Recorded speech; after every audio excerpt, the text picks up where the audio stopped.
ऐसा लग रहा है कि हमारे पास जो बिल्लियां हैं वो काफी गुस्से में हैं। म्याऊं।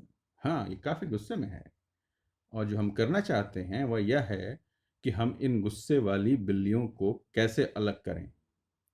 और इसलिए मैं सोच रहा हूं कि हम इन 12 गुस्सैल बिल्लियों को समान समूहों में बांटें या विभाजित करें। इस वीडियो में हम उन्हें 3 समान समूहों में विभाजित करना चाहते हैं। हम ऐसा कैसे कर सकते हैं? खैर, मुझे देखने दीजिए कि मैं यह कर भी पाऊंगा या नहीं। चलिए देखते हैं कि शायद यह यहाँ पर एक समूह है, यह एक और समूह है और फिर यह एक और समूह है।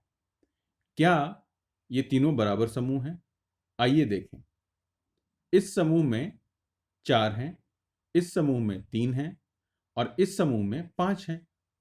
इसलिए ये 3 समूह समान नहीं हैं, इसलिए यह काम नहीं करेगा।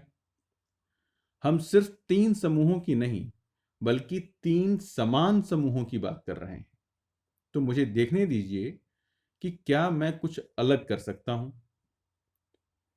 एक समूह में ये 4 हो सकती हैं और फिर दूसरे समूह में यह 4 हो सकती हैं।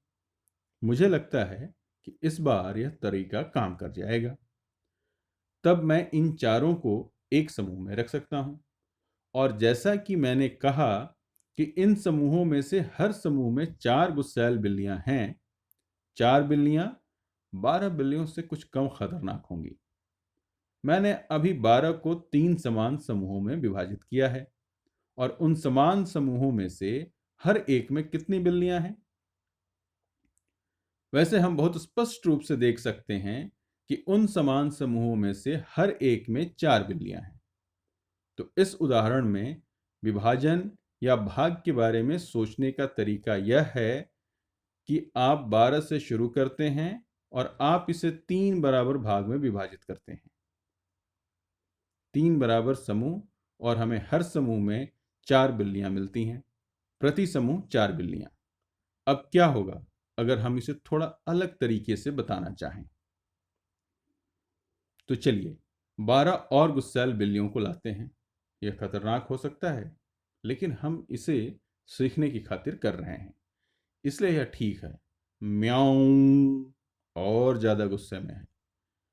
और अब आइए 12 को 3 से विभाजित करने के बारे में सोचते हैं। लेकिन इस बार हम 3 को 3 समान समूहों की तरह नहीं देख रहे हैं। यहां पर हम 12 को 3 के समूहों में विभाजित कर रहे हैं। तो 3 के समूह, इसलिए हर एक समान समूह में 3 होंगे। और यह बताने जा रहा है कि हमारे पास कितने समान समूह हैं। तो चलिए ऐसा करते हैं कि 3 के समूह बनाते हैं। तो चलिए देखते हैं कि यहाँ पर 3 गुस्सैल बिल्लियों का एक समूह है, यह 3 गुस्सैल बिल्लियों का एक और समूह है, यह एक और समूह है 3 गुस्सैल बिल्लियों का, फिर यह 3 गुस्सैल बिल्लियों का एक और समूह है। तो 3 गुस्सैल बिल्लियों के कितने बराबर समूह मेरे पास हैं? मेरे पास 1, 2, 3 और 4 बराबर समूह हैं। इसलिए अगर मैं 12 गुस्सैल बिल्लियों को लाना चाहता हूं और उन्हें 3-3 के बराबर समूहों में विभाजित करता हूं, तो हमें 4 बराबर समूह मिलते हैं।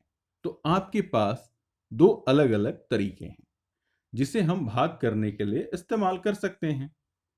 12 को 3 से विभाजित करने के लिए आप 12 को 3 बराबर समूहों में विभाजित कर सकते हैं और फिर आपको मिलेगा कि हर एक समूह में कितनी चीजें हैं। या आप कह सकते हैं कि देखो, 12 को 3 के समूहों में विभाजित करने पर हमें 4 मिलेगा।